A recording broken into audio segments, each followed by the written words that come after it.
3 കോടി നൽകിയാൽ മന്ത്രിയാക്കാമെന്ന വാഗ്ദാനവുമായി എലത്തൂർ MLA വിദ്യാ ബാലകൃഷ്ണന് വ്യാജ phone call.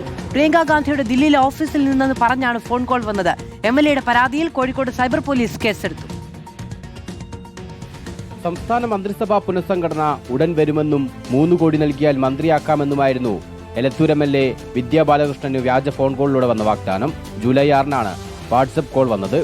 Wayanad MP Priyanka ഗാന്ധിയുടെ ഡൽഹിയിലെ ഓഫീസിൽ നിന്ന് രാജ്കുമാർ എന്നാണ് പരിചയപ്പെടുത്തിയത്. ഇംഗ്ലീഷിലും ഹിന്ദിയിലും സംസാരിച്ചയാൾ ജില്ലയിലെ ഒരു MP ആണ് ഫോൺ നമ്പർ തന്നതെന്നും പറഞ്ഞു. ഡൽഹി നമ്പറാണ്. പോലീസ് അന്വേഷണം നടത്തുന്നുണ്ട്. ഹിന്ദിയിലും ഇംഗ്ലീഷിലും ഒക്കെയാണ് സംസാരിച്ചത്. അപ്പം ദ സെയിം ഡേറ്റ് തന്നെ കമ്മീഷണറായിട്ട് ബന്ധപ്പെടുകയും കാര്യങ്ങൾ സംസാരിക്കുകയും ചെയ്തിട്ടുണ്ട്.